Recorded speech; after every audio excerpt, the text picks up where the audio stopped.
Next, we have a movie that if you allow to take you on its ride, you will have such a good time. And that movie is Good Luck, Have Fun, Don't Die. And is an absolute blast of a movie. And I'm going to try to keep the plot very vague.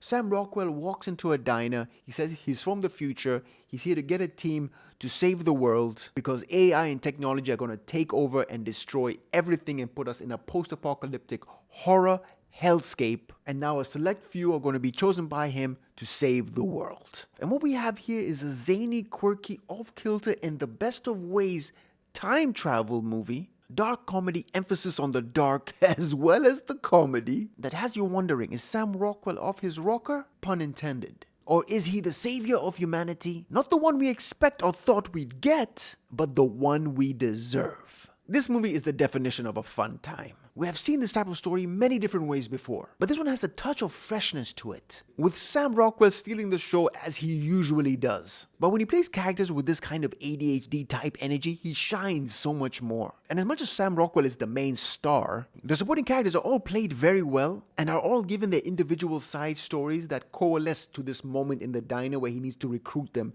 to save the world in this crazy team that he puts together. And little by little, with everybody's story, you come to realize that Sam Rockwell might not be as crazy as he seems. You slowly start to see the fall of society, and maybe the end of the world is coming closer than you think. And when Sam Rockwell's character in his long opening speech talks about how doom scrolling is going to lead to our actual doom, this movie starts to feel like it's based on a true story and a scary PSA for the life we're living right now. It's funny how the thing that we do on our phones is called social media, but it's the least social thing that you can do, really, if you think about it. It's taken the social aspect of it out almost entirely, and it's constant ingestion of just content.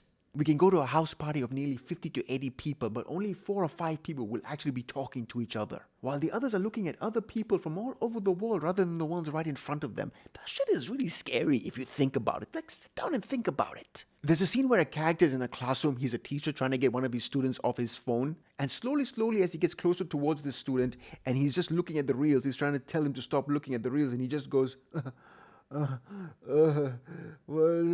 slowly becoming hypnotized by what he sees on there. If that's not a realistic depiction of what doom scrolling is, putting the doom in doom scrolling nowadays, I don't know what is. The stuff is scary. Because let's face it, the stuff is addictive. Just pushing, looking for a new reel going, it's crazy, but it's addictive. There are people sitting in these evil scientists at these Googles and Instagrams and YouTubes just trying to make this more and more addictive. Evil f***ing scientists over there. I wonder deep down when they're counting their millions and billions, do they say to themselves, what have we done? Or do they just go about their day without a care in the world? It's definitely the latter. What will you say?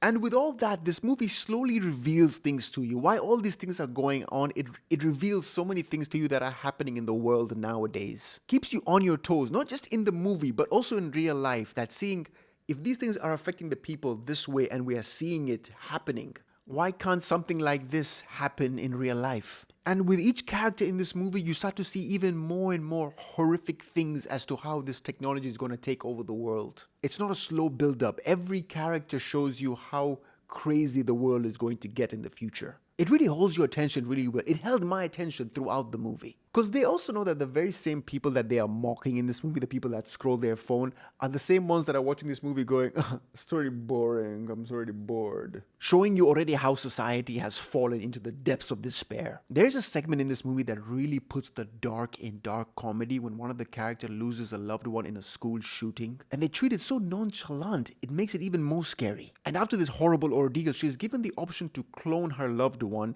and the more she pays, the better the clone will be. Meaning if she pays a really cheap version, she'll get one with ads. The clone will just spurt out ads. Yes, ma'am, you can clone your loved one, but you can get our $100 option or our $400 option, or the deluxe, which is $1,000, which is ad-free. What do you do with that situation? But it also goes to show you that everything that we have in our lives right now is under a paid wall. Pay for a high subscription, you get less ads. You can watch YouTube, or you can pay for YouTube Premium and get no ads. Guess what everyone does? They pay the one with no ads. Have you ever watched YouTube with ads? Oh my God. I'm a 90s kid. I used to live in a time where YouTube never had ads. Now I have to pay YouTube Premium to get no ads?